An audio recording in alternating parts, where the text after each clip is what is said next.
The auction block smelled of sweat and fear, and 17-year-old Clara Whitmore held her 9-year-old brother Thomas so tightly she thought her arms might break before she would ever let him go.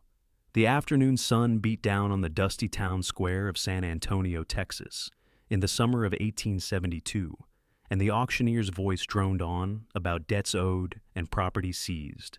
Their father had died 6 months ago, crushed beneath a wagon wheel, and their mother had followed him to the grave just 2 weeks later from the fever. The bank had come for the farm, and now here they stood, being sold as indentured servants to pay off what remained of their parents' loans.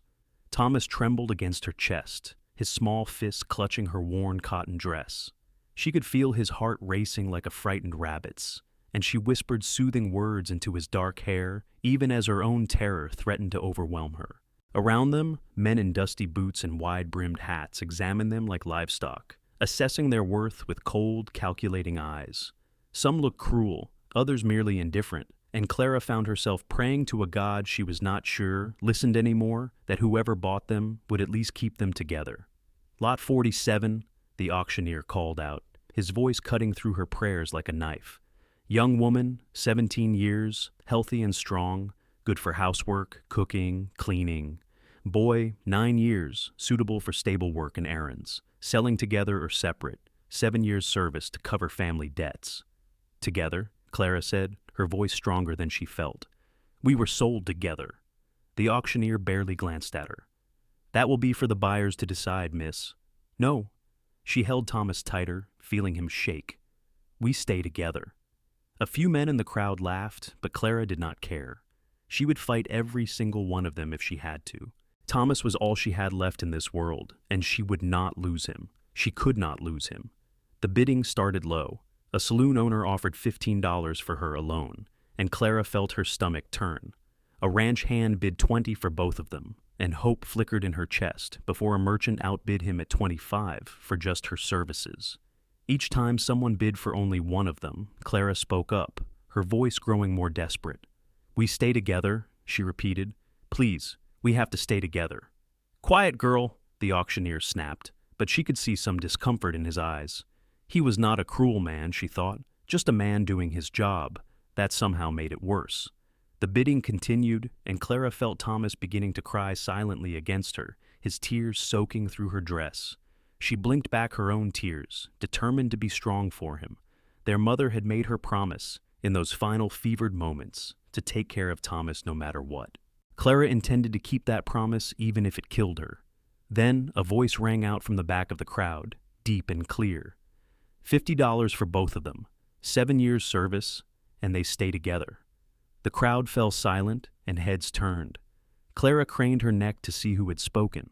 A tall man pushed his way through the gathering, and as he stepped into the clear space before the auction block, Clara got her first real look at him. He was perhaps 25 years old, with sun-darkened skin and dark brown hair that curled slightly at his collar.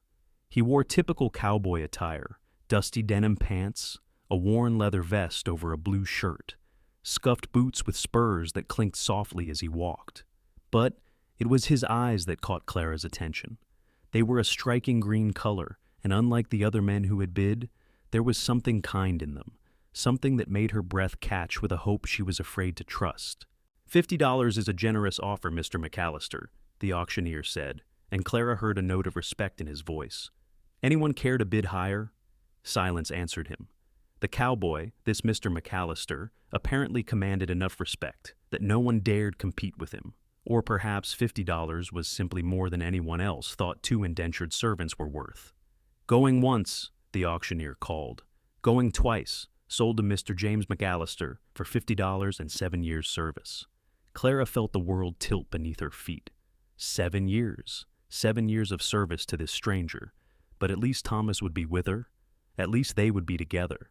She held on to that thought as Mr. McAllister approached the auction block, counting out bills into the auctioneer's waiting hand. When he turned to face them, Clara instinctively pulled Thomas behind her. A protective gesture she had made so many times in recent weeks, it had become second nature. "Mr." McAllister noticed, and something flickered in his expression. Sadness, perhaps, or understanding. "My name is James McAllister," he said, his voice quieter now, meant only for them. I run a cattle ranch about 10 miles west of here. I promise you, I am not a cruel man. You will work for your keep, but you will be treated fairly and with respect. Clara nodded slowly, not trusting herself to speak. What choice did she have but to believe him? James reached up, offering his hand to help her down from the auction block. She hesitated only a moment before taking it, feeling the calluses on his palm, the strength in his grip. He helped her down gently, then reached for Thomas, but the boy shrank back. "It is all right," Clara murmured to her brother. "Come on, Tommy." Thomas reluctantly allowed James to lift him down, and the three of them stood in an awkward triangle in the dusty square. Clara could feel people staring, could hear the whispers starting. She lifted her chin, refusing to show shame. She had nothing to be ashamed of. Her parents' debts were not her fault, and survival was not a sin. "Do you have belongings to collect?" James asked. "Just a small bag," Clara said, "at the boarding house where they kept us last night. We will get it, then head to the ranch. It is a decent ride, but we should make it before dark if we leave soon."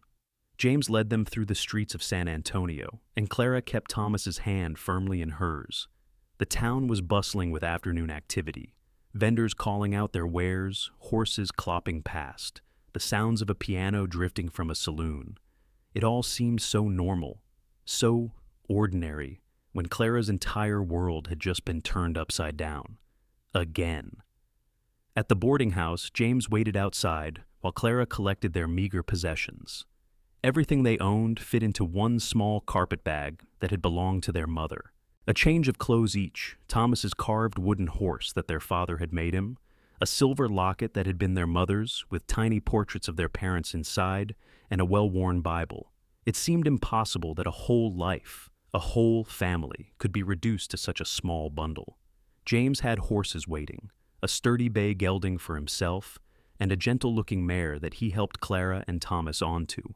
Thomas sat in front of Clara in the saddle, still silent, and she wrapped her arms around him as they followed James out of San Antonio and onto the open trail. The landscape stretched out before them in rolling hills covered with sparse grass and scattered mesquite trees. The summer heat was intense, and Clara felt sweat trickling down her back beneath her dress. Thomas leaned heavily against her, exhausted from fear and emotion, and she thought he might have dozed off as they rode. James kept to a steady but not punishing pace, occasionally glancing back to make sure they were managing all right. Clara studied him when she thought he was not looking. He sat his horse with the easy confidence of someone who had spent most of his life in the saddle. His profile was strong, with a straight nose and a firm jawline, shadowed with a day or two worth of stubble. He did not look like a cruel man, but Clara had learned the hard way that looks could be deceiving. After about an hour of riding in silence, James slowed his horse until he was riding alongside them. "You managing all right?" he asked, his green eyes searching Clara's face with what seemed like genuine concern. "We are fine," Clara said, her voice perhaps more curt than she intended. She was not used to kindness from strangers, and she did not quite know what to make of it. James nodded slowly. "I know this situation is not ideal. I know you are scared and probably do not trust me. I cannot blame you for that. But I want you to understand something." He paused as if choosing his words carefully. "My ranch is not a large operation, but it is mine, built with my own 2 hands over the past 5 years. I have a few ranch hands who help with the cattle, and a woman named Maria who comes in twice a week to help with the heavier housework and cooking.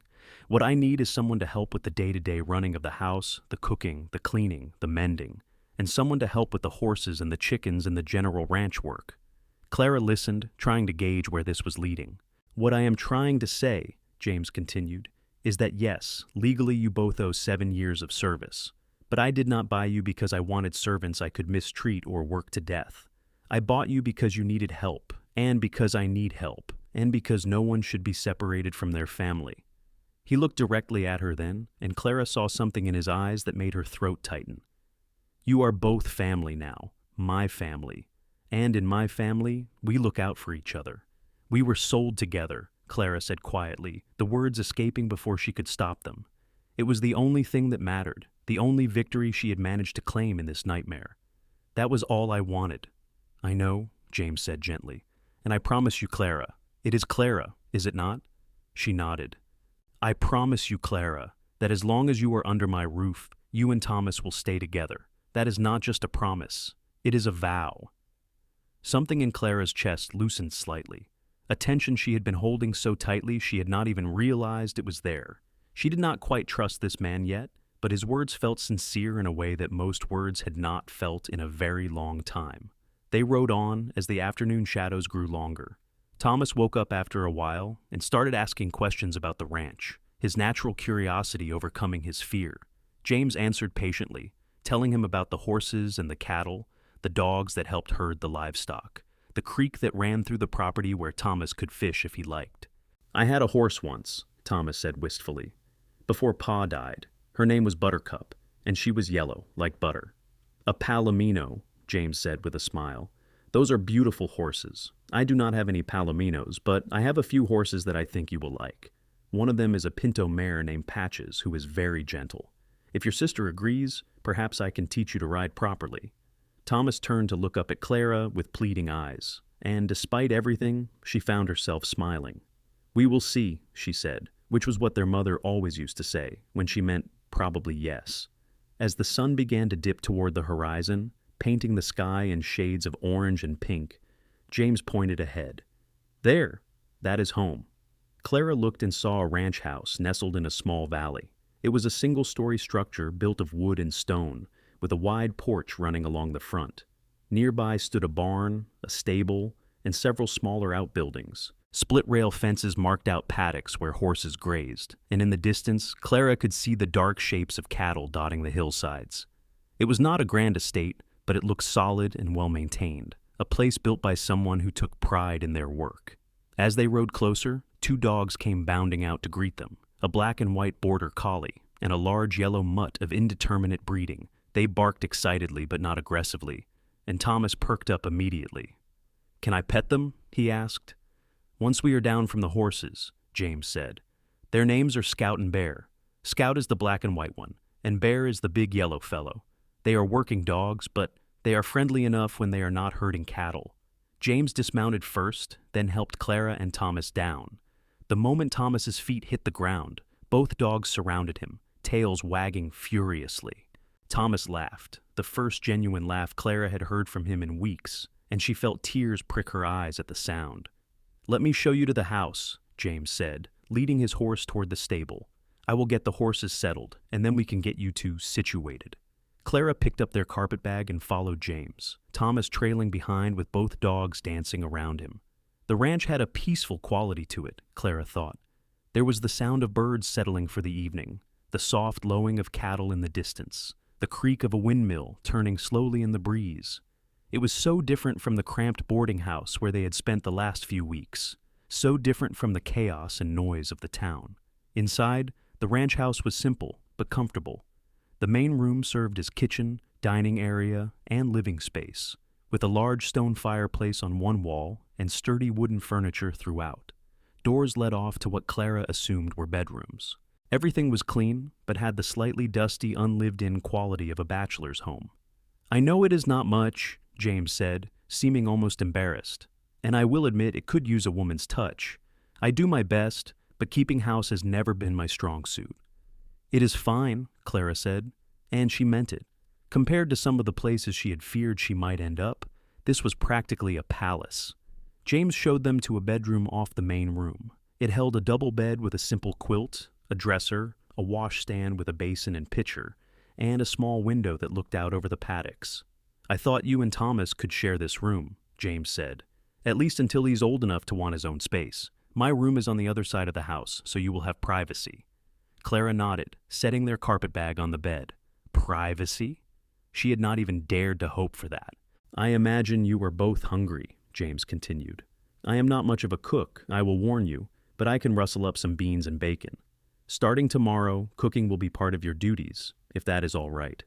Maria left some bread and preserves when she was here 2 days ago, so we have that as well." "I can cook tonight," Clara offered. It would feel good to do something normal, something useful, something that made her feel less like property and more like a person. James looked surprised but pleased. "If you are not too tired, I would appreciate that. I will show you where everything is." They worked together in the kitchen, James showing Clara where he kept the provisions, the pots and pans, the dishes. Thomas sat at the table, his energy finally flagging, watching with heavy-lidded eyes. Clara found herself falling into the familiar rhythm of preparing a meal, and it brought a strange sort of comfort. Her mother had taught her to cook, had stood beside her at their old stove, and patiently showed her how to make biscuits and stews and pies. That life was gone now, but the skills remained. She made a simple meal of beans, bacon, and cornbread, using the sourdough starter she found in the pantry.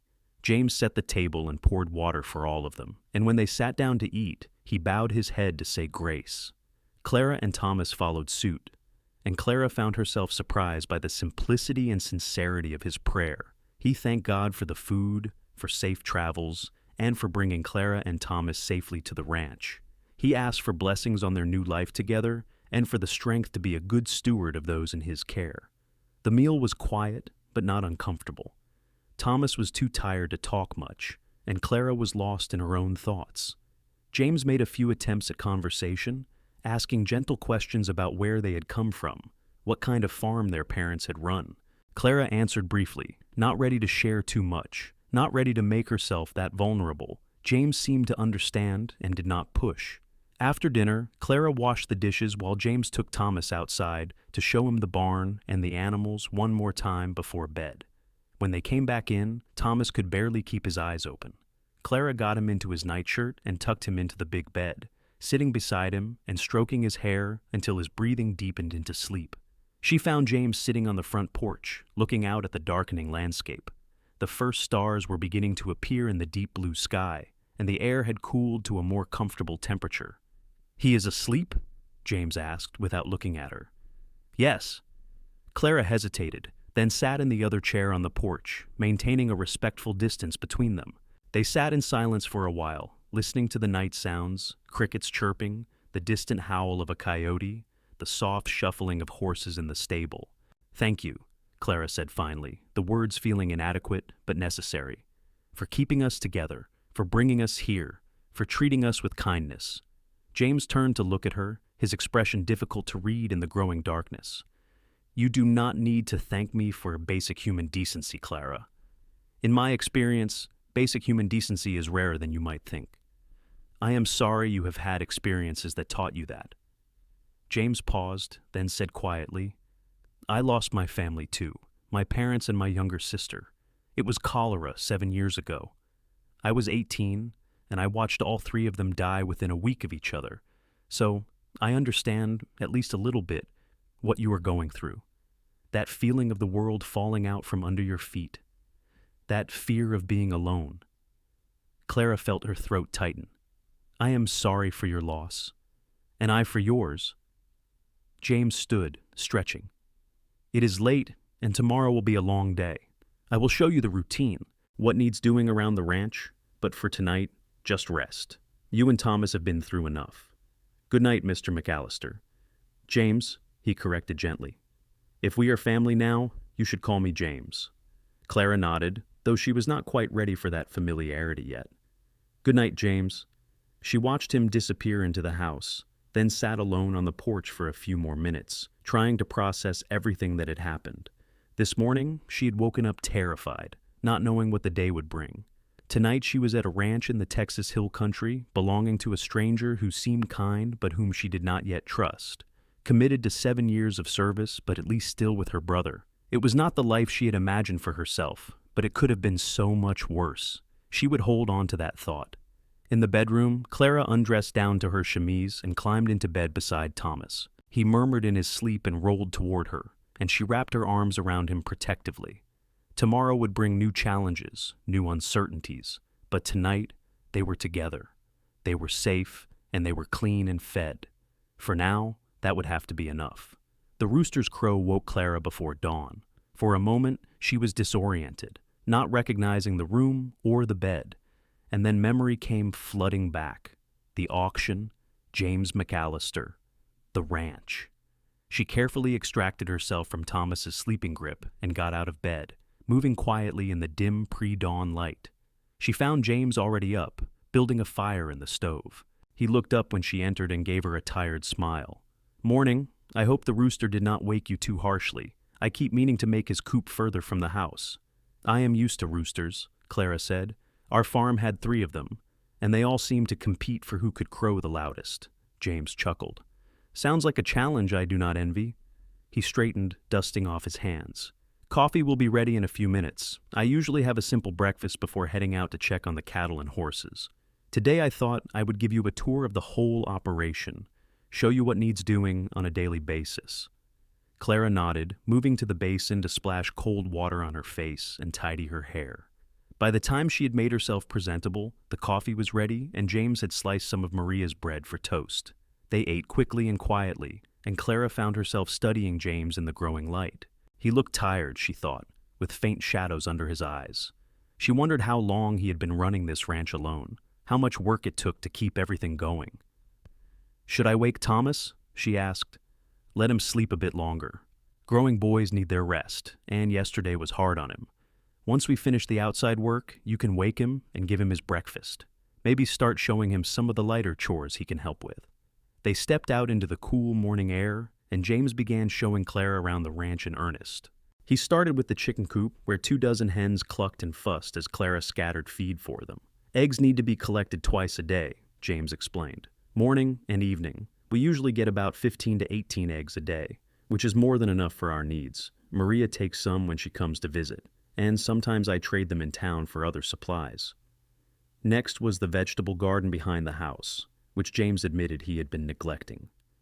I am better with animals than plants, he said sheepishly, looking at the overgrown beds where tomatoes, squash, and beans struggled among the weeds. This could really use someone's attention.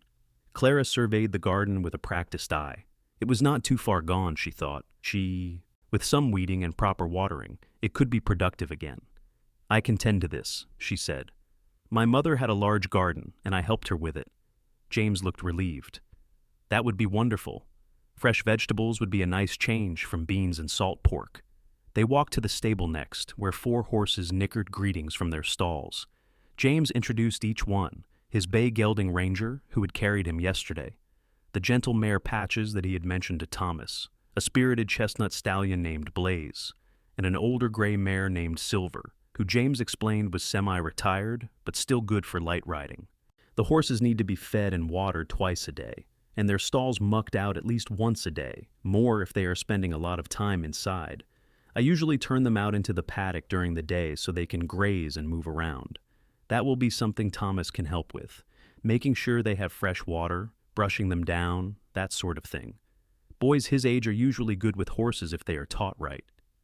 Clara watched James run his hand along Patch's neck, saw the easy affection between man and animal. You care for them, she observed. Of course, James said, looking surprised that she would think otherwise. They work hard for me. Least I can do is make sure they are well cared for. Same goes for the cattle dogs and the barn cats and even the cattle themselves. An animal in your care is your responsibility. They continued the tour, the barn where hay and grain were stored, the smokehouse, the small workshop where James did repairs on tack and tools, the creek that provided water for the ranch. By the time they made it back to the house, the sun had fully risen and the day was beginning to warm. Thomas was awake and sitting at the kitchen table, looking lost when they came inside. His face brightened when he saw Clara. I did not know where you were. I am right here, Tommy. I was just learning about the ranch. Clara moved to give him a hug, then set about making him breakfast. James says you can help take care of the horses. Would you like that? Thomas nodded enthusiastically, his fear from yesterday seeming to have receded somewhat in the light of day and the promise of working with animals.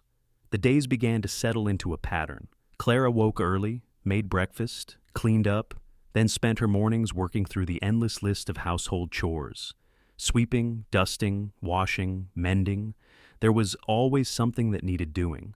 The afternoons she devoted to the garden, coaxing it back to life with patient weeding and watering. Thomas helped James with the outdoor work, learning to care for the horses, feed the chickens, and perform small tasks around the ranch. James was true to his word about treating them well. He was patient with Thomas, teaching him with encouragement rather than criticism. He was respectful to Clara, always thanking her for meals and never making demands or speaking harshly. When Maria came for her bi-weekly visit, She was a plump, cheerful woman in her 50s who spoke with a thick Spanish accent and immediately took Clara under her wing. "Ah, James finally has help," Maria said, beaming. "This is good. Too much work for one man alone. And you look like you know what you are doing in a kitchen, which is more than I can say for him."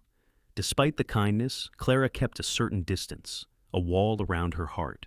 She could not afford to get comfortable, could not afford to forget that she and Thomas were here because they had been purchased. They were not free. They owed 7 years of their lives to James McAllister, and while he seemed like a good man, Clara had learned not to trust too easily. But slowly, almost imperceptibly, that wall began to develop cracks. It happened in small moments, the way James always made sure there was enough food for everyone before taking his own portion. The way he spent an entire afternoon helping Thomas build a small wooden fort near the creek, even though Clara knew he had other work that needed doing. The way he spoke to her, always as if her opinions and thoughts mattered, asking her advice on household decisions rather than simply dictating orders. One evening, about 3 weeks after they had arrived, Clara was sitting on the porch mending one of James's work shirts when he came and sat beside her. He had just finished the day's work, and he looked exhausted, his shirt stained with sweat and dirt. "You do not have to do that," he said, gesturing to the mending. "It needs doing," Clara replied, keeping her eyes on her needlework. "I could buy new shirts. That seems wasteful when these can be mended." James was quiet for a moment, then said, "Clara, can I ask you something?" She looked up, surprised by the serious tone in his voice. "Of course. Are you happy here? I mean, I know the circumstances are not what you would have chosen, but are things all right? Is there anything I can do to make things better for you and Thomas?" The question caught Clara off guard. No one had asked her if she was happy in a very long time. She set down her mending, considering her answer carefully. "Thomas is thriving," she said finally. "I can see it in him every day. He smiles again, he laughs. He is learning and growing and feeling safe. That matters more to me than anything else." "But what about you?" James pressed gently. "What do you want, Clara?" What did she want? The question felt almost absurd. What she wanted was her parents back, was her old life restored, was to not be bound to 7 years of servitude. But since those things were impossible, what else could she want? "I want Thomas to be all right," she said. "I want him to have a chance at a good life. If that means 7 years here, then I will make the best of it." James looked like he wanted to say something more, but Thomas came running around the corner of the house just then, Scout and Bear at his heels, and the moment passed. As summer turned to autumn, the brutal Texas heat eased into more comfortable temperatures. The garden produced a bounty of vegetables, and Clara spent long days canning and preserving for the winter ahead. Maria taught her how to make tortillas and tamales, and Clara taught Maria her mother's recipe for apple pie. Thomas grew brown from the sun and stronger from the work, losing the pinched, frightened look he had worn for so long. And Clara found herself noticing things about James that she had not let herself see before. The way he sang quietly to himself when he thought no one was listening, the gentleness in his hands when he handled the animals, the way the corners of his eyes crinkled when he really smiled, the strength in his shoulders, the kindness in his face, the integrity that seemed to guide everything he did. She told herself it was just gratitude, just appreciation for his decent treatment of her and Thomas. She told herself it did not matter that her heart beat a little faster when he came in for supper, that she found herself looking forward to their evening conversations on the porch, that she noticed when he had gotten a haircut or was wearing a shirt she had mended for him. She told herself these things, but she was beginning to suspect she was lying. It was late October when everything changed. James had ridden into San Antonio for supplies, a trip that usually took most of the day. Clara had packed him a lunch and waved him off at dawn, then turned her attention to the day's work. She was in the garden, harvesting the last of the tomatoes before the first frost could claim them, when she heard the sound of horses approaching fast. She looked up to see 3 riders coming down the road toward the ranch.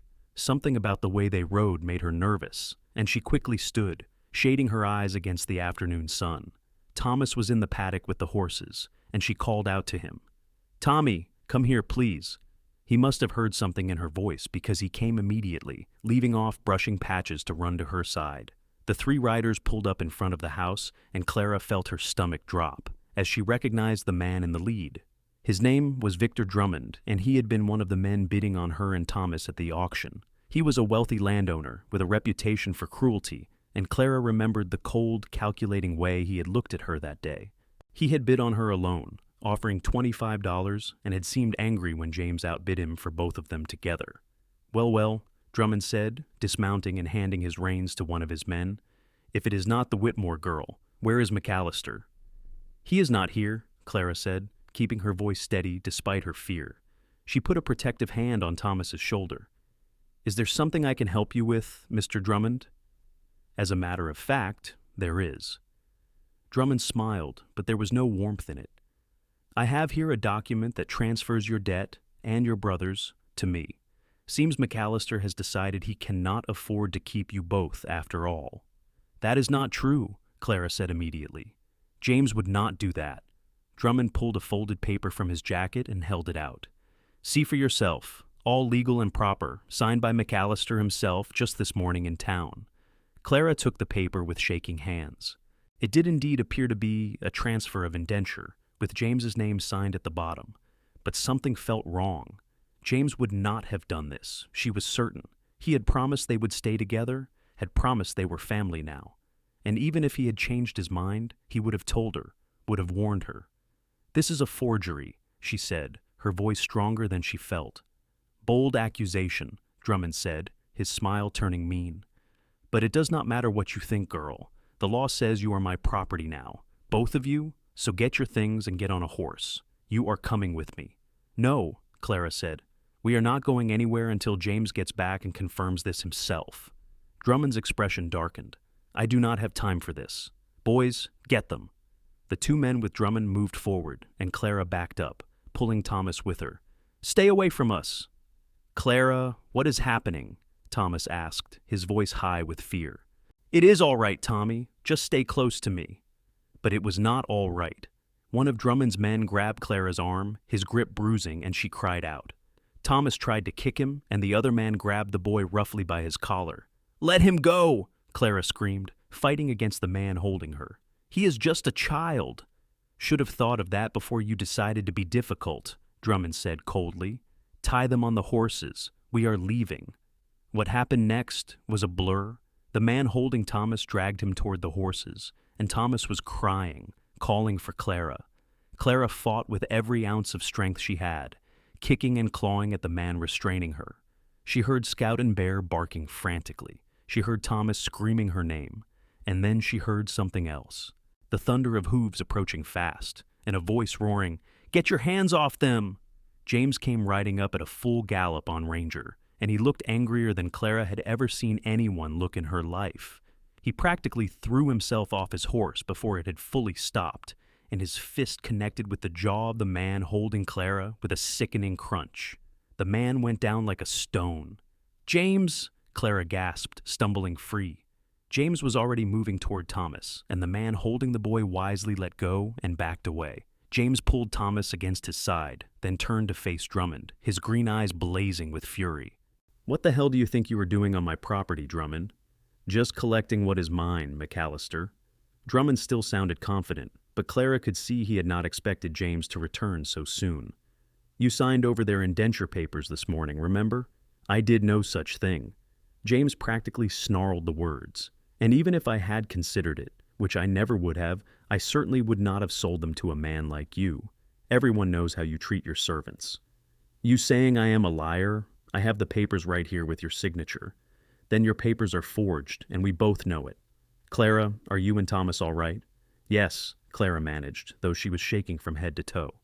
James, he said you sold us to him, but I knew you would not. I knew it. Something in James's expression softened when he looked at her, and then hardened again as he turned back to Drummond. You have 5 seconds to get off my land before I get my rifle and make you leave. Drummond's face flushed with anger. You cannot prove those papers are forged. Actually, I can. See, I was in town today, and I happened to visit the sheriff's office, filed some paperwork, had a nice long talk with Sheriff Coleman. And you know what he told me? He told me you have been going around buying up indenture contracts all over the county, and there have been complaints about the way you treat those folks. He told me to watch out, that you might try something. So I am betting if we ride into town right now and show him those papers, he will be very interested to see them. For the first time, Drummond looked uncertain. The man James had punched was climbing groggily to his feet, and the other hired hand looked like he wanted to be anywhere but here. "This is not over, McAllister," Drummond said, but he was already moving toward his horse. "Yes, it is, and if I ever see you near my ranch again, or near Clara and Thomas again, I will do more than just threaten you with the sheriff. That is a promise. Now get the hell out of here." Drummond mounted his horse, his face twisted with rage, and the three men rode off at a gallop.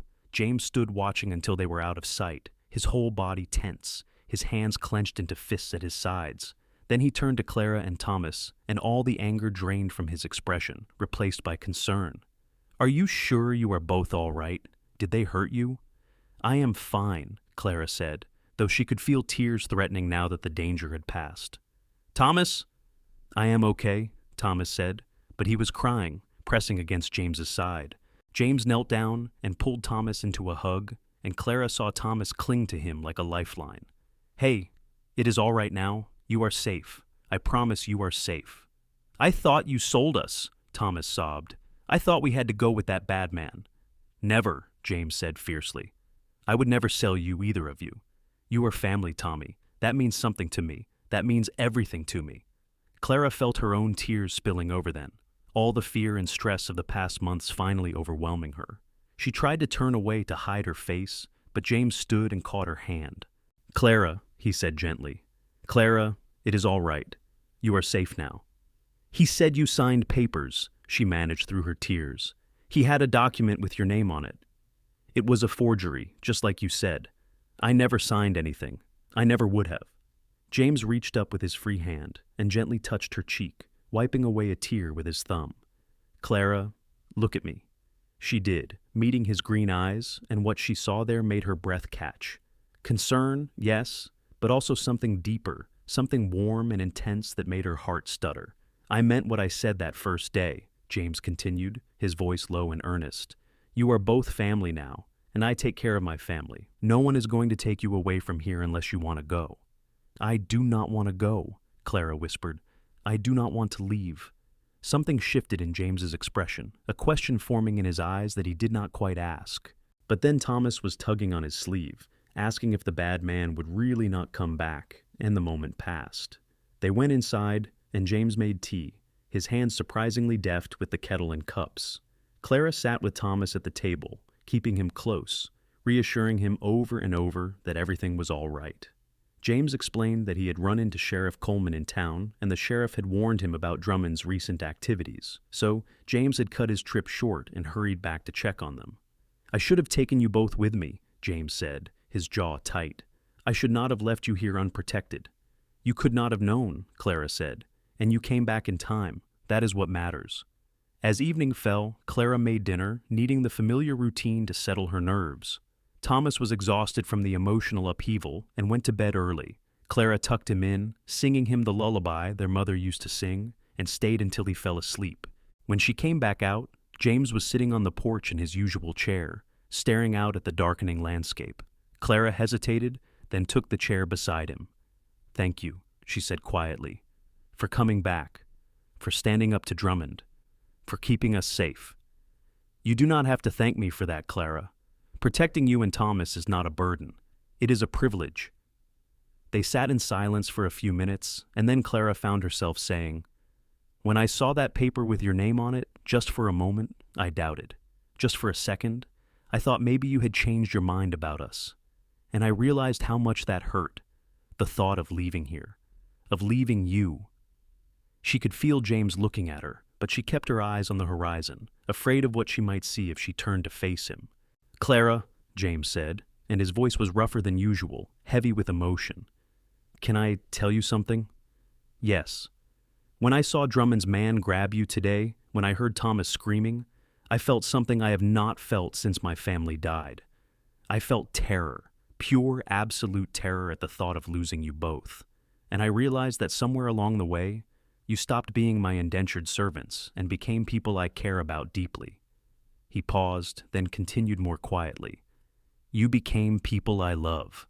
Clara's heart was pounding so hard she thought it might break through her ribs. Slowly, she turned to look at him. In the fading light, his face was shadowed, but his eyes were fixed on her with an intensity that stole her breath. "James," she whispered, not sure what she was trying to say. "I know this situation is complicated," James continued. "I know legally you still owe me 6.5 years of service. I know I am the one with all the power here, and that makes this difficult. But Clara, I need you to understand something.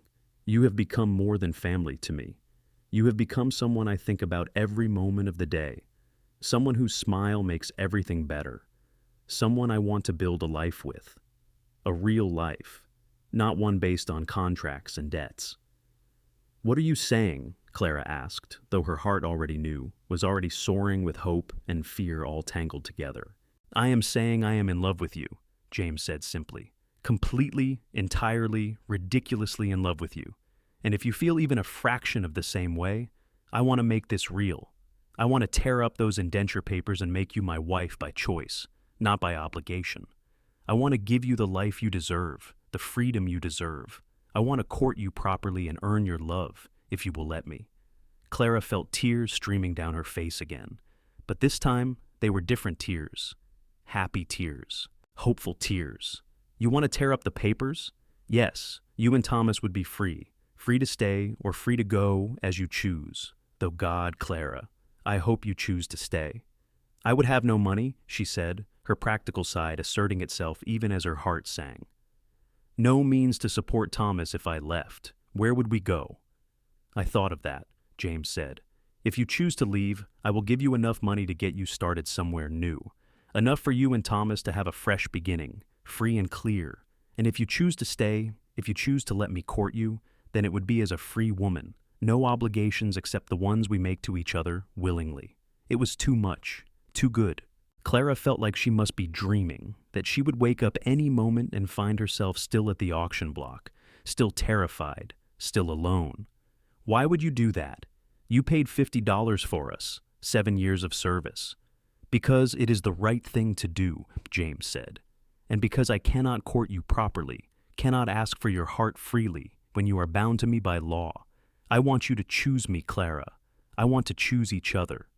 Clara thought about the past months, the kindness James had shown them every single day, the way he had treated Thomas like a son, had treated her with respect and consideration, the way he had stood up to Drummond today without hesitation, the way he made her laugh, made her feel safe, made her feel like herself again, instead of just a scared girl trying to survive.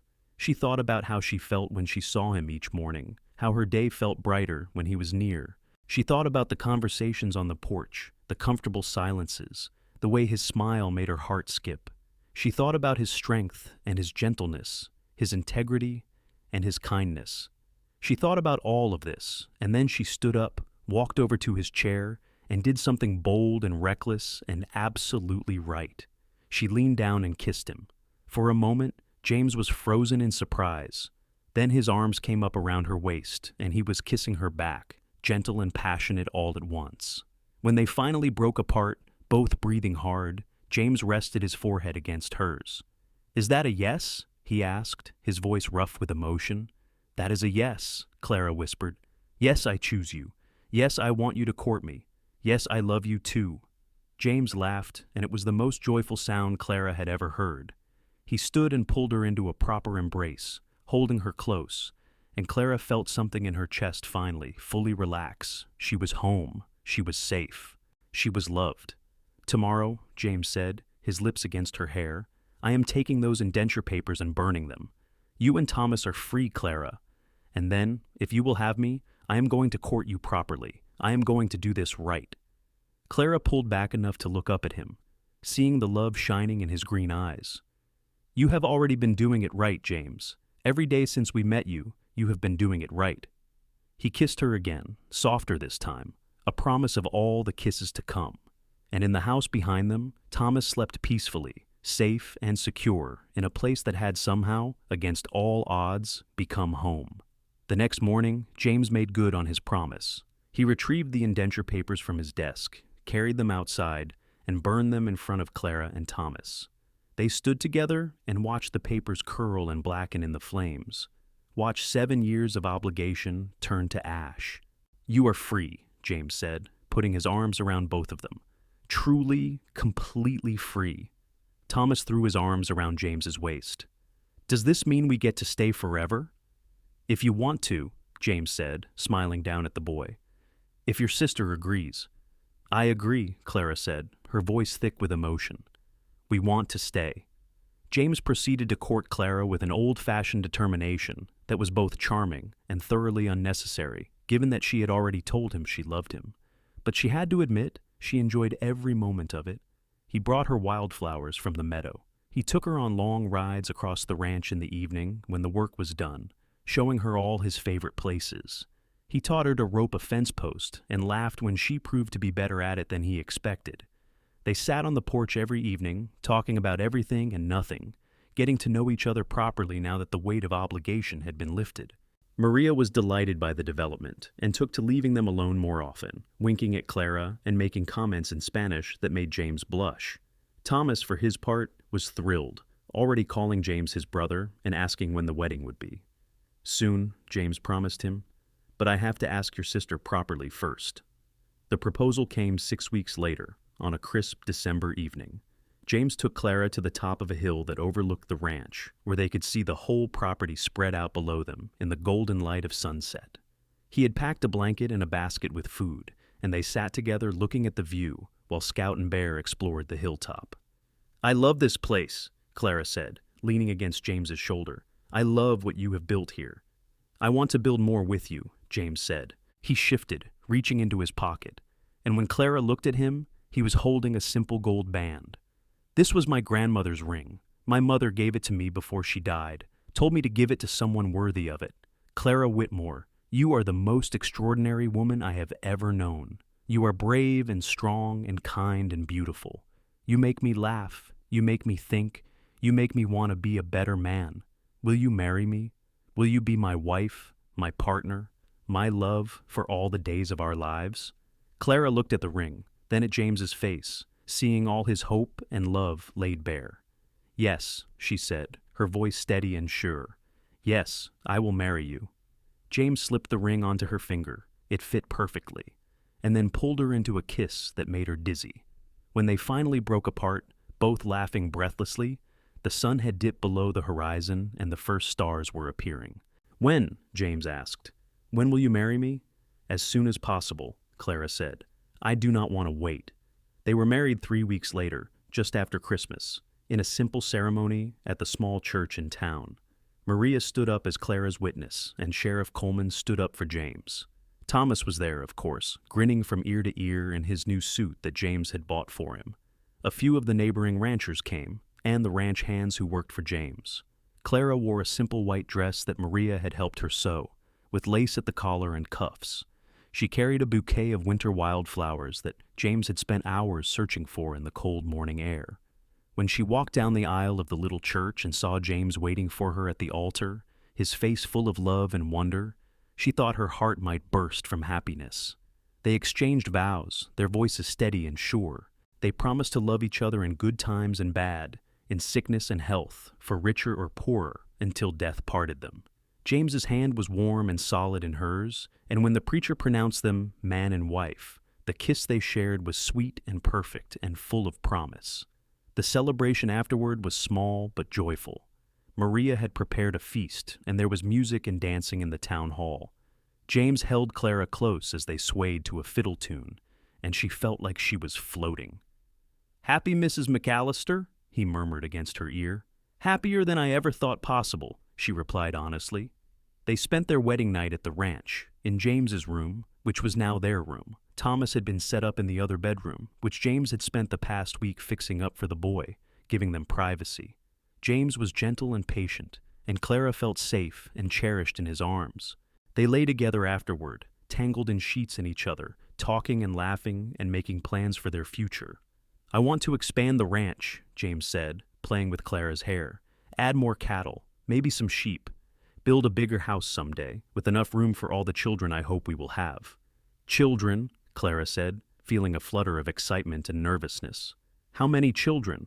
"However many we are blessed with," James said.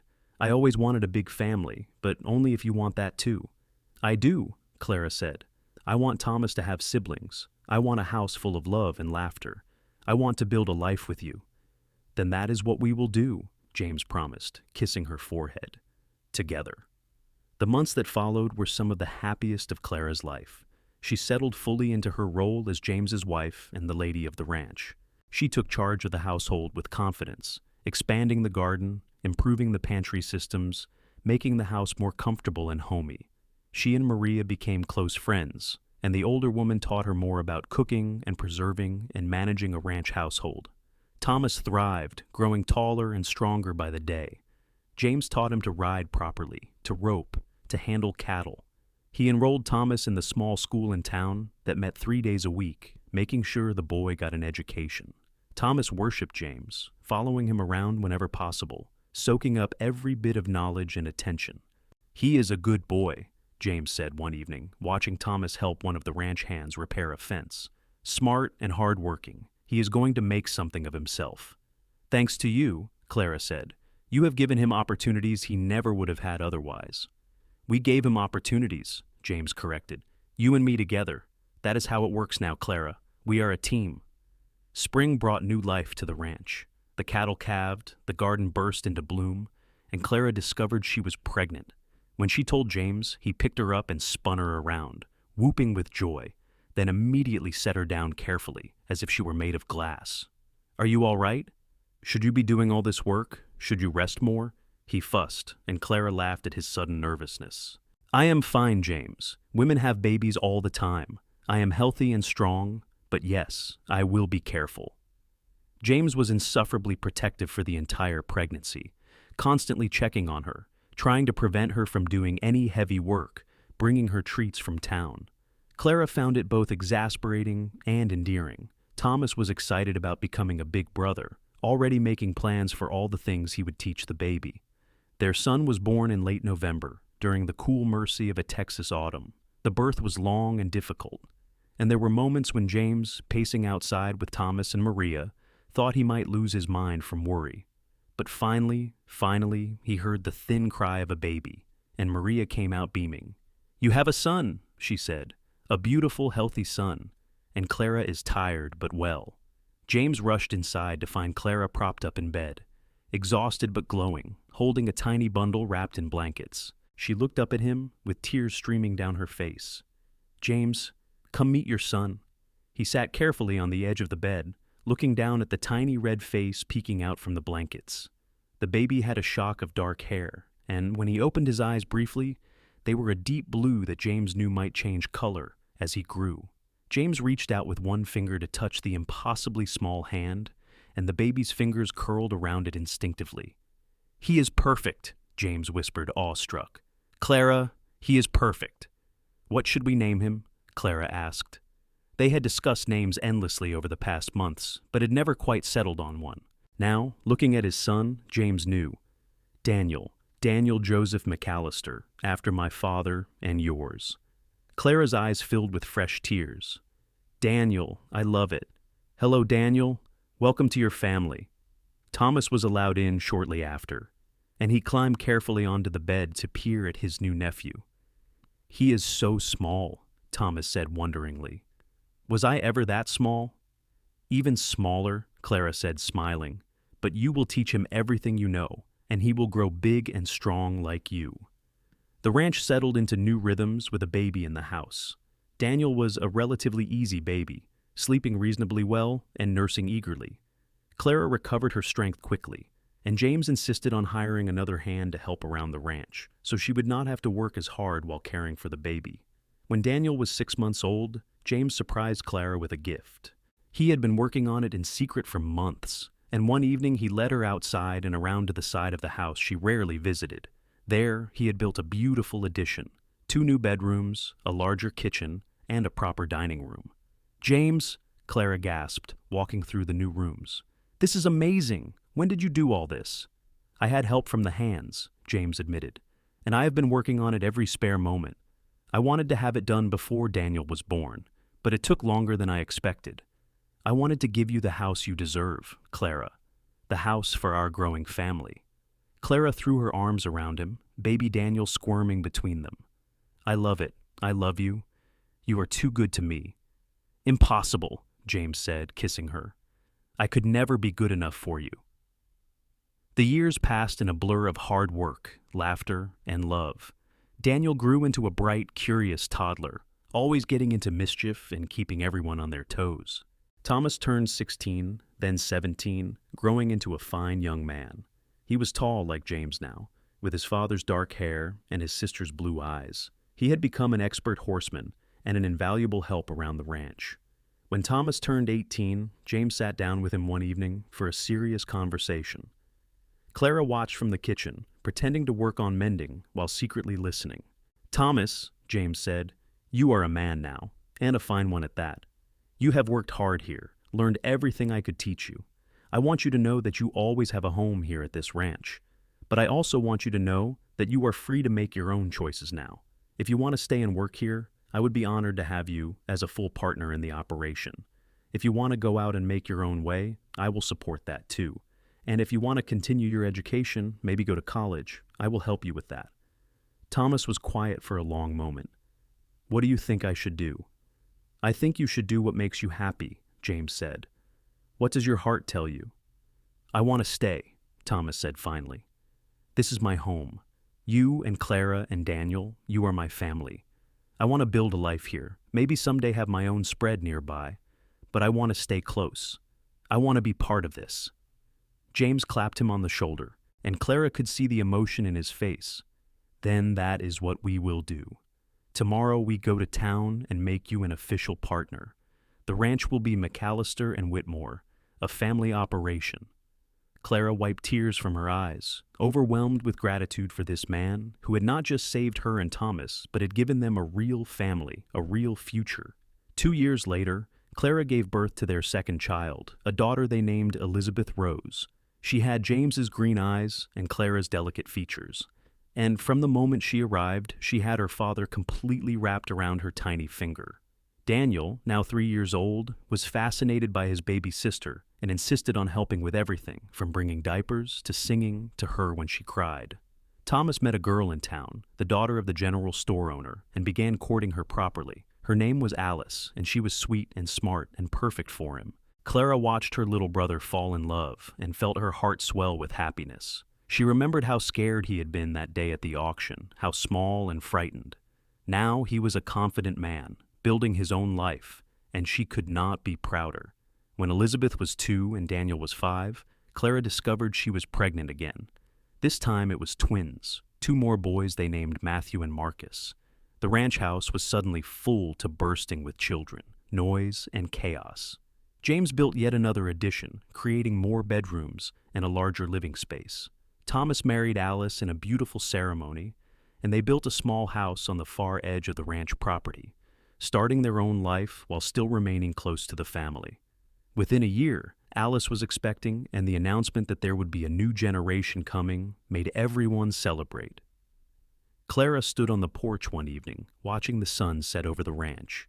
James came up behind her, wrapping his arms around her waist and resting his chin on her shoulder. Around them, their children played in the yard, Daniel helping the twins with building a fort, Elizabeth chasing chickens with Scout's puppy. In the distance, she could see Thomas and Alice's house, smoke rising from their chimney. "Are you happy?" James asked, the same question he had asked her years ago. "I am more than happy," Clara said, leaning back against his solid warmth. "I am blessed. When I stood on that auction block holding Thomas, I thought our lives were over. I thought we had lost everything. But instead, we found everything that mattered. We found family. We found home. We found love." "We were sold together," James said quietly, remembering. "And you said we were both family now," Clara finished. "You kept that promise, James. Every single day you have kept that promise." "It was not a hard promise to keep," James said, turning her in his arms so they faced each other. "Loving you and Thomas, building this life with you, has been the greatest joy of my existence.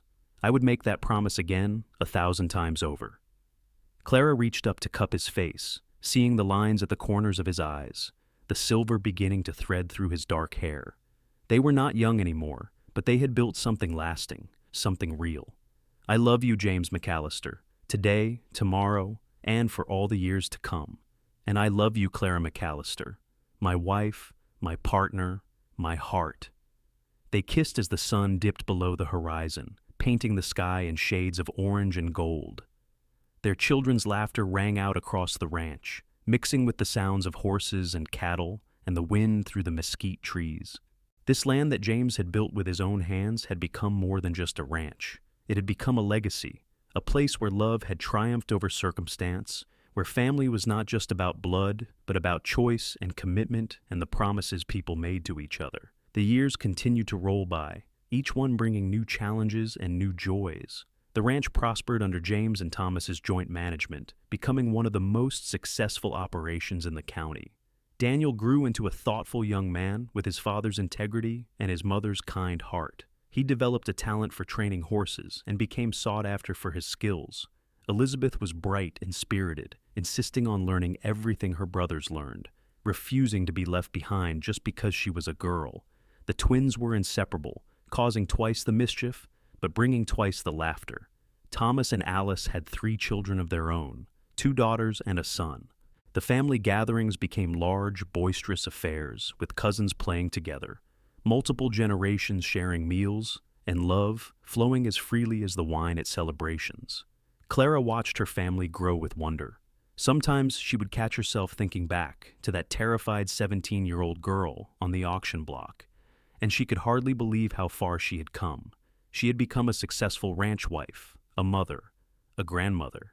She had found not just survival, but joy, not just safety, but love beyond measure. James aged gracefully, his hair going silver, but his strength remaining. He doted on his children and grandchildren, passing on his knowledge and his values. He expanded the ranch carefully over the years, always mindful of sustainability, always thinking of the legacy he would leave behind. On their 20th wedding anniversary, James took Clara back to the hilltop where he had proposed. They rode up on the same horses they had ridden all those years ago, moving a bit slower now, but still comfortable in the saddle. At the top, James spread out a blanket, and they sat together watching the sun set over their land. 20 years, Clara marveled. It feels like a lifetime, and like yesterday, all at once. It has been the best 20 years of my life, James said. Every day with you has been a gift, Clara. Even the hard days, the days when cattle died, or crops failed, or children were sick, because we faced them together. Do you remember when you first brought me here? Clara asked. I was so scared, so uncertain. I kept waiting for you to reveal yourself as something other than the kind man you seemed to be. And did I? James asked with a smile. No, Clara said softly. You only became more than I could have imagined. You gave me back my life, James. You gave Thomas a future. You gave us a family and a home, and so much love, I sometimes feel, I cannot contain it all. James pulled her close, and they sat together in comfortable silence as the stars began to appear. Below them, the ranch lights twinkled, each one representing a part of their life. The main house where their younger children would be doing homework and getting ready for bed. Thomas and Alice's house where their grandchildren would be settling down. The bunkhouse where the ranch hands lived. The barns and stables where the animals were bedding down for the night. I used to wonder, James said eventually, whether I did the right thing that day at the auction, whether it was arrogant of me to think I could give you and Thomas a better life, whether I was any different from the other men bidding, just another person trying to buy something that should never be for sale. You were completely different, Clara said firmly. Those other men saw property. You saw people. You saw a scared girl and a frightened boy who needed help, and you offered it without conditions, without expectations. You gave us freedom when you could have kept us bound. You gave us choice when you could have demanded obedience. That is what made you different, James. That is what makes you extraordinary. I just wanted to do the right thing, James said quietly. And you did. Every day you do. Our children know what integrity looks like because of you. They know what love looks like because of how you love me, how you love Thomas as your own brother, how you love each of them. That is your legacy, James. Not just this ranch, not just the land and the cattle and the success. Your legacy is love. They stayed on the hilltop until the moon rose, full and bright, illuminating the landscape in silver light. When they finally rode back down to the ranch house, they found all their children still awake, along with Thomas and Alice and the grandchildren. Maria was there too, older now, but still spry, and several of the ranch hands who had been with them for years. "Surprise!" they all shouted, and Clara and James stopped in astonishment. "What is all this?" Clara asked, laughing. "An anniversary party," Daniel said, grinning. "Did you really think we would let this day pass without celebrating?" There was food and music and dancing. James and Clara were pulled into the celebration, their children and grandchildren surrounding them with love and laughter. James danced with Clara first, then with each of his daughters and granddaughters. Clara danced with her sons and grandsons, and with Thomas, who had grown into such a fine man. As the party wound down and children were carried off to bed, Thomas pulled Clara aside. "I want to thank you," he said quietly. "For what, Tommy?" "For holding on to me that day, for refusing to let them separate us, for fighting so hard to keep us together. If you had not done that, I do not know where I would have ended up. I certainly would not have this life, this family, this happiness. You saved me, Clara." Clara felt tears spring to her eyes. "You were my little brother. Of course I fought for you. I would have fought the whole world for you." "I know," Thomas said, "and I want you to know that I remember. I remember every sacrifice you made, every time you went without so I could have something, every moment you put my needs above your own. You have been more than a sister to me. You have been a mother, a protector, a guardian angel, and I love you more than I can ever adequately express." They embraced, and Clara thought about that terrified 9-year-old boy who had clung to her on the auction block. He had become this strong, successful, loving man, and she was so incredibly proud of him. The years continued their steady march. Children grew and married and had children of their own. The ranch passed through seasons and cycles, years of plenty and years of hardship. But always the family remained strong, bound together by love and loyalty. When James and Clara celebrated their 30th anniversary, they had 8 grandchildren and 2 great-grandchildren. The ranch had expanded significantly, now employing over a dozen hands year-round. Daniel had taken over much of the day-to-day management, working alongside Thomas to keep everything running smoothly. Elizabeth had married a neighboring rancher and ran her own successful horse breeding operation.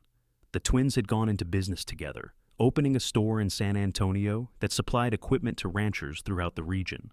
James's hair had gone completely white, and his movements were slower, but his mind remained sharp and his heart remained full. Clara had aged gracefully, her hair silver, her face lined with the marks of a life well lived. They spent more time on the porch now, watching their legacy unfold before them, offering advice when asked, but trusting their children to make their own decisions. One evening, as they sat in their usual spots, Clara said thoughtfully, "Do you ever think about how different our lives could have been? If you had not been at that auction that day? If someone else had bought us?" "I try not to," James admitted. "The thought of you ending up with someone like Drummond, or of you and Thomas being separated, makes me feel physically ill. I thank God every day that I was there, that I had the means to help you, that He put us in each other's paths." "Do you think it was fate?" Clara asked, "or just chance?" "I do not know," James said. "Maybe both, maybe neither. What I do know is that choosing to help you that day was the best decision I ever made. Everything good in my life stems from that choice. My family, my happiness, my purpose. All of it comes back to you, Clara. And all of my happiness comes back to you," Clara said. "To your kindness, your integrity, your love. We built something beautiful, James, something that will last long after we are gone." James reached over and took her hand, their fingers interlacing with the ease of decades of practice. "We did," he agreed, "together." As they sat watching the sun set once again over their land, surrounded by the sounds of their family, Clara thought about the girl she had been and the woman she had become. She thought about fear transformed into courage, desperation transformed into hope, bondage transformed into freedom. She thought about how love could change everything, could take broken pieces and make them whole, could build something lasting and beautiful from the most unlikely foundations. She looked at James, this man who had seen her at her lowest point, and had offered not pity, but partnership, not charity, but family. This man who had loved her through everything, who had stood beside her through joy and sorrow, triumph and challenge. This man who had proved day after day for over 30 years that some promises were meant to be kept forever. "I love you," she said simply, because sometimes the simplest words carried the most weight. "I love you too," James replied, "today, tomorrow, and for all the days that remain. You are my heart, Clara. You always have been." The years continued, as they always do. James and Clara grew older, their hair white as snow, their bodies moving more slowly, but their love remaining constant. They sat on their porch and watched their great-grandchildren play in the yard where their children had once played. They told stories of the old days, of how the ranch had started, of the challenges they had overcome. And always, when they told the story of how they met, they would include that moment on the auction block. "We were sold together," Clara would say, and James would add, "And I told them they were both family now." And then they would look at each other with eyes that still held love after all these years. And everyone listening would understand that this was not just a story about survival or even about kindness. It was a story about love in its truest form, the kind that transforms, that endures, that builds legacies that last for generations. James passed away peacefully in his sleep one winter night, just after their 40th anniversary. He was 70 years old, and he had lived a full, rich life surrounded by love. Clara held his hand as he took his last breath, and though her heart broke, she was grateful. Grateful for every moment they had shared, every laugh, every challenge, every quiet evening on the porch. Grateful that he had gone peacefully, without pain, surrounded by family. She continued to live at the ranch for another 5 years, supported by her children and grandchildren, still offering wisdom and love to all who came to her.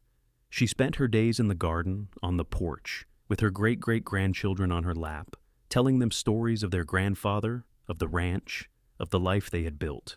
When she passed away in her sleep one spring morning, just as the garden was beginning to bloom, she was 83 years old. She had lived to see her family grow to include 5 generations, to see the ranch prosper and expand, to see her brother Thomas become a grandfather and great-grandfather himself. She had lived a life full of love and purpose, a life that started with fear and ended with peace. They buried her beside James on the hilltop, where he had proposed, where they had spent so many anniversaries watching the sun set over their land. The whole family gathered, children, grandchildren, great-grandchildren, and great-great-grandchildren. Over 100 people stood on that hill and said goodbye to the woman who had built this family with strength and grace and unwavering love. Daniel, now running the ranch with his own sons, stood at her grave and spoke. "My mother was sold at an auction when she was 17 years old," he began. "She could have become bitter, angry, broken by that experience. Instead, she chose hope. She chose love. She chose to build rather than to destroy, to give rather than to take, to love rather than to hate. She and my father took what should have been a tragedy and transformed it into a triumph. They took bondage and made it freedom, took strangers and made them family, took an empty house and made it a home filled with generations of love." He paused, looking out at all the faces gathered there, his siblings, his children, his nieces and nephews, cousins and their families, all the branches of the tree that had grown from one scared girl and one kind cowboy. This ranch, this family, this legacy exists because of her, because she refused to give up, because she held on to her brother and said, "We were sold together." And my father replied, "You are both family now." Those words became the foundation of everything we are: family, love, loyalty. These are the values they taught us, the values that will carry on through every generation that comes after. Thomas, now an old man himself with white hair and grandchildren of his own, stepped forward. His voice was thick with emotion as he spoke. "Clara was my sister, but she was so much more than that. She was my protector, my guardian, my hero. When I was a scared little boy on an auction block, she held me and promised we would not be separated. She fought for that promise. She made it come true. And because of her, I got to have this beautiful life. I got to grow up safe and loved. I got to learn from the best man I ever knew, James McAllister, who became my brother in every way that mattered. I got to build my own family, raise my own children, see my own grandchildren grow. All of that is because Clara refused to let me go." He knelt by the grave, placing a hand on the fresh earth. "Thank you, sister. Thank you for fighting for me. Thank you for loving me. Thank you for showing me what family really means. I will carry you in my heart until we meet again." As the family slowly dispersed, heading back down the hill to the ranch house where a meal had been prepared, the sun began to set. The light turned golden, painting the landscape in the colors Clara had loved. And if you had been standing on that hilltop at that moment, you might have felt something in the air, a sense of peace, of completion, of a story well told and a life well lived. The ranch continued as Clara and James had always intended. Daniel and his sons ran it with the same integrity and care that James had taught them. Thomas's children and grandchildren remained involved, and the operation continued to prosper. The house that James had built and expanded over the years remained the heart of the family, always open, always welcoming, always filled with love. Years later, when Daniel's great-grandson asked him about the portraits that hung in the main room, a young couple, the man with green eyes and the woman with a gentle smile, Daniel sat the boy down and told him the story. He told him about the auction, about the cowboy who saw people instead of property, about the promise that was made and kept. He told him about love that transformed everything, about family that was built by choice as much as by blood, about legacy that lasted beyond any single lifetime. And the boy listened, his eyes wide, and understood that he came from something special, that the land he stood on, the family he belonged to, the love that surrounded him, all of it came from that one moment of kindness, that one decision to help, that one promise made on a dusty auction block in San Antonio, Texas, in the summer of 1872. "We were sold together," the girl had said, holding her brother. "You are both family now," the cowboy had replied. And from those words, a legacy was born. A legacy of love, of family, of promises kept and faith rewarded. A legacy that would continue for generations to come, each one carrying forward the values that Clara and James had lived by, the love they had shared, the family they had built from nothing but kindness and courage and hope. The ranch stood strong under the Texas sky, a testament to what two people could build when they chose love over fear, hope over despair, family over isolation. And on the hilltop where Clara and James rested together, the wildflowers bloomed every spring, bright and beautiful, a reminder that even from the hardest soil, the most beautiful things could grow.